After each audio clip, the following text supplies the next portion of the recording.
meluruskan bahwa ternyata memang atas usaha anak itu dia tidak tenggelam, tetapi dia berusaha untuk muncul ke permukaan.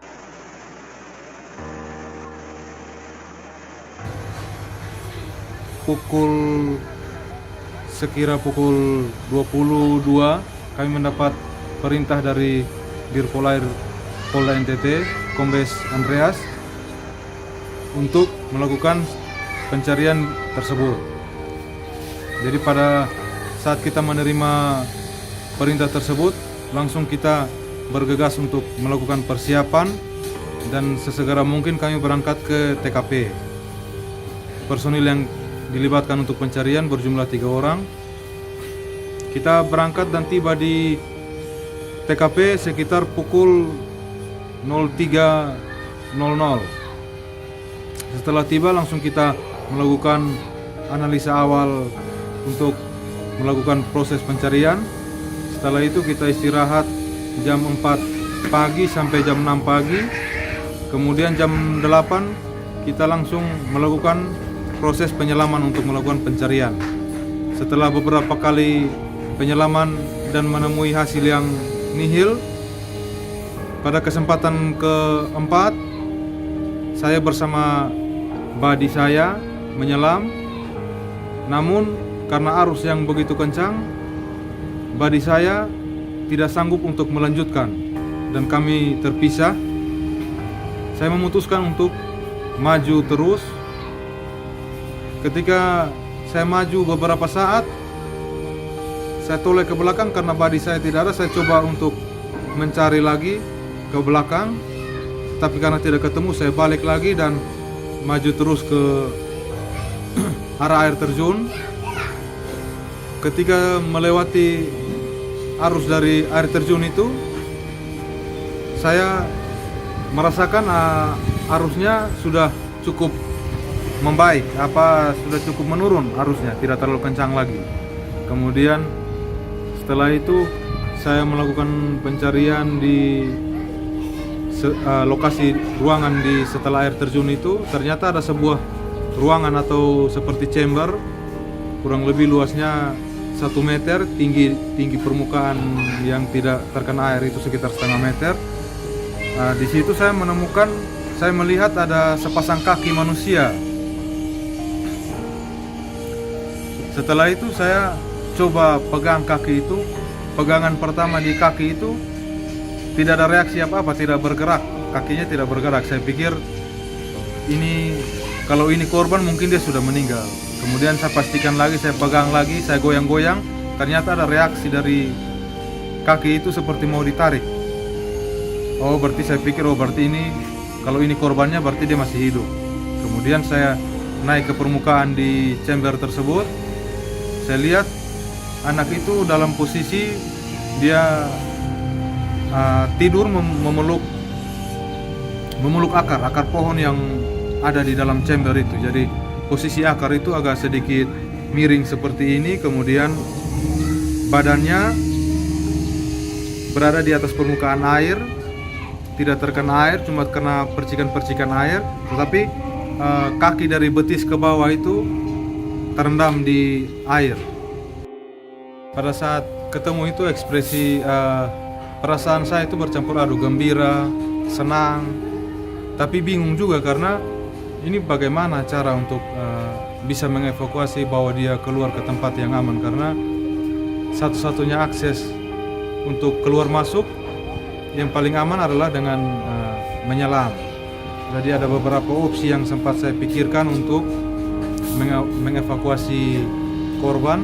Yang pertama, opsi pertama itu saya berpikir untuk membawa dia keluar melalui lubang tempat dia terperosok jatuh itu. Tetapi setelah saya coba ke lubang itu, saya mencoba derasnya arus yang dari air yang masuk itu. Ternyata arusnya kencang, tidak mungkin diterobos oleh manusia untuk masuk melalui lubang itu. Sehingga opsi kedua adalah saya keluar untuk memanggil bantuan dari teman-teman penyelam lain. Tetapi saya juga sempat berpikir bahwa jika saya meninggalkan dia, korban sendiri di situ, mungkin dia akan berpikir bahwa saya tidak kembali lagi, dan mungkin dia akan berusaha untuk mengikuti saya menyelam, yang bisa berakibat fatal untuk korban tersebut. Kemudian kalau misalnya saya panggil bantuan teman selam, kemungkinan untuk kita mencapai tempat itu sulit untuk bisa sampai di situ karena arusnya sangat kencang dan visibility atau jarak pandang itu mungkin cuma 1 jengkal dari pandangan mata, dari mata. Jadi kita tidak bisa menentukan arah kemana kita mau pergi, sangat sulit. Jadi saya putuskan untuk saya melihat regulator cadangan pressure gauge saya ini, cadangan udara yang masih tersedia itu masih cukup untuk dipakai 2 orang. Jadi saya putuskan untuk mengevakuasi menggunakan regulator cadangan. Tapi kendalanya yaitu anak ini atau korban ini tidak pernah sebelumnya menggunakan regulator. Jadi saya ambil tindakan untuk pertama saya tenangkan dia dulu dari obrolan ringan, seperti saya tanya namanya siapa, sekolahnya di mana, temannya siapa saja, hobinya apa. Saya tanya apakah dia sering main di air, dia bilang dia senang kalau main di air, dia bisa berenang sedikit, katanya begitu. Jadi saya ajar dia untuk bernafas menggunakan mulut, tidak menggunakan hidung. Jadi kita coba tutup hidung, kemudian bernapas pakai mulut. Nah, setelah coba beberapa kali, dia bilang dia bisa bernapas pakai mulut, tidak menggunakan hidung. Nah, setelah itu saya ambil regulator cadangan saya kasih ke dia.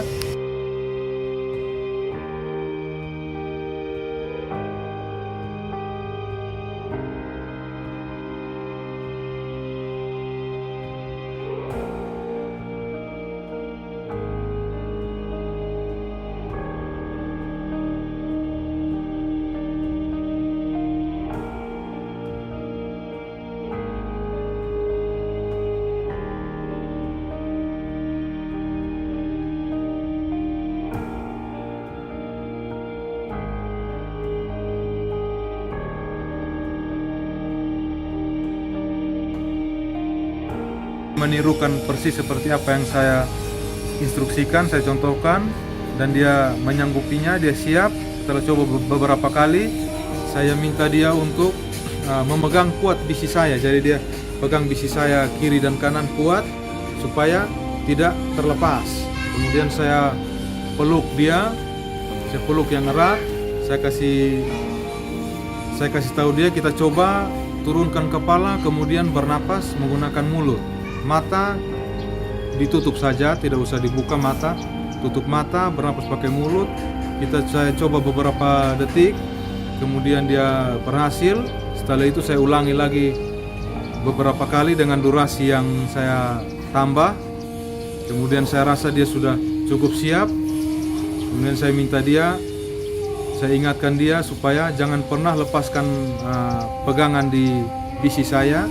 Apapun yang terjadi jangan pernah lepaskan pegangan, dan regulator harus tetap digigit supaya bisa bernapas dengan mulut.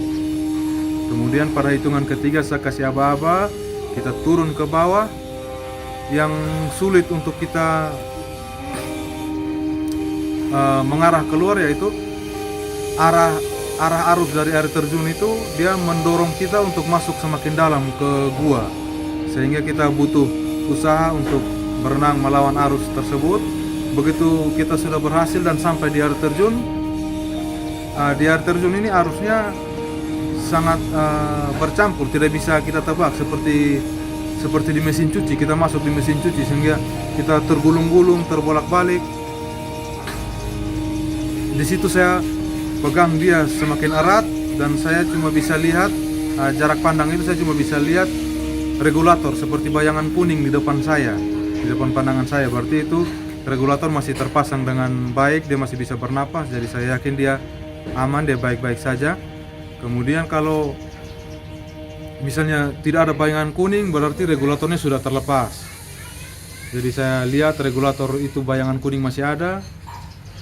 Setelah beberapa saat kita melewati air terjun itu, saya lihat ke atas ada seperti cahaya, seperti terang begitu. Jadi saya simpulkan, oh ini kita sudah keluar dari chamber, sudah melewati air terjun, sudah berada di ruang terbuka.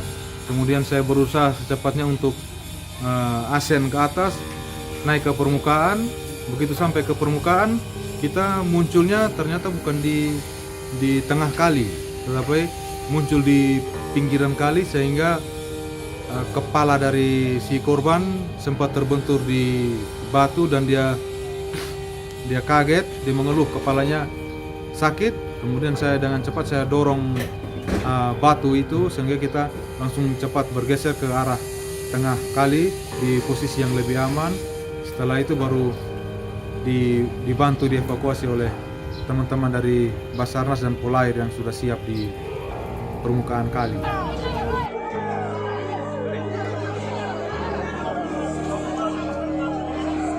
Jadi bisa meluruskan berbagai polemik yang beredar. Sekian, terima kasih.